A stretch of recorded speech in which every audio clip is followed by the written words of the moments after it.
like lately I've been at this point in my photography journey where I have sort of abandoned all want for new camera gear. And I talked about this a little bit in my last video. But when I put that last video out, a lot of people were talking about how buying new gear made them want to go shoot new photos. That's amazing if that's something that inspires you to get out of the house and go shoot more photos. That's sort of the goal of all of this. And if you found a little cheat code, even if it does cost you $2,500 a pop, more power to you. What has worked for me is getting out at least an hour a day and shoot as many photos as possible. And I have noticed when I am not outside shooting photos almost every day, I start to almost get this anxiety from not producing work. And this is sort of a recent phenomenon for me because I used to be a musician and I never got that way about music. I feel like making music is such a different space in your brain than taking photographs is, but at the same time it's almost sort of the same thing. And when I was making music, I definitely had this thing where I would just go out to different music stores and try different synthesizers and different gear, and buying new music gear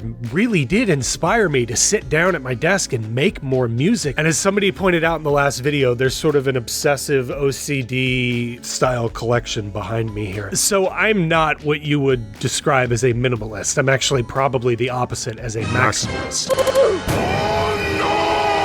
So minimalism is not something I try to refine in the rest of my life, but for some reason when it comes to camera gear, less is more, and that brings me around to my point today. Why do people say that camera gear doesn't matter? This is something when I started to get really into YouTube that I would see people say, and I was always like, yeah, that's really easy for you to say because you have the best gear and you are able to make very nice looking videos and take great photos because you have this amazing gear. Over the years, what I sort of figured out is it's not the gear that is making those amazing photos and taking those amazing videos. It's the person behind the gear that has put in years of effort and work to learn their craft so that you get an amazing image. And that is what people mean when they say camera gear does not matter. It can matter if you're going to print a photo to put on a massive billboard.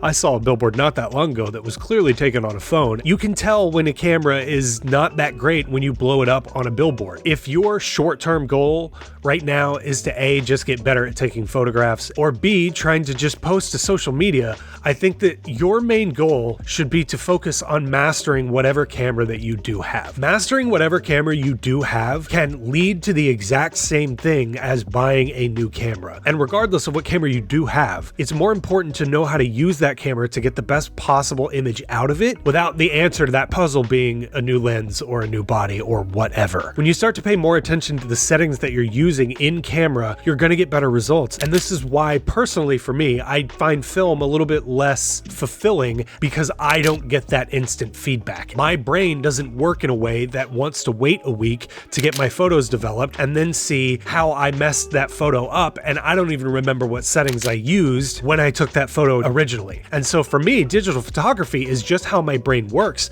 I can try a setting, I can see if it worked, if it didn't work instantly. If you're using a mirrorless camera, you get that feedback instantly in the viewfinder as you're changing settings, and all of it sort of works together to make you a better photographer a little bit faster when you start to pay attention to more of these things. I personally love to shoot in manual because I do not like to let the camera make any of the creative decisions for me. Even if you're not shooting in manual and you're shooting in aperture priority or shutter priority, start to pay attention to the decisions that that camera is making for you. And the more you pay attention to those settings, the more it will help you over time to understand why the camera is making those decisions, which will in turn help you make those decisions. And in doing that, you start to learn how you want things exposed in the field while you're taking photos, so that when you bring those photos back into your computer, you know how you're going to edit those already before they're even in the computer, which helps streamline the entire process, and A, helps you be a little more prolific, and B, helps you get better faster. Regardless of what camera you're using, especially in street photography, this is super important. The ability to shoot whatever presents itself in front of you as quickly as possible is the only way that you are going to get great street photos, and the better you know the settings, the better your photos are going to be. What people mean when they say camera gear doesn't matter, somebody that knows how to shoot photos very well and knows their exposure triangle extremely well is going to be able to take better photos on a worse camera camera than somebody who has the best gear with no knowledge. Photography is all about solving this puzzle piece by piece, and the more pieces you put down, the clearer your image from brain to camera is going to be, and the clearer that image is, the better you're going to get at photography. Everyone's journey is different, and if you feel like you're going slower or you're seeing people online constantly post these banger photos, don't get discouraged. Just stick to it, focus more on learning the camera that you have, because that knowledge is going to help you regardless of what camera you're holding, and it is going to make you a better photographer by doing so. So,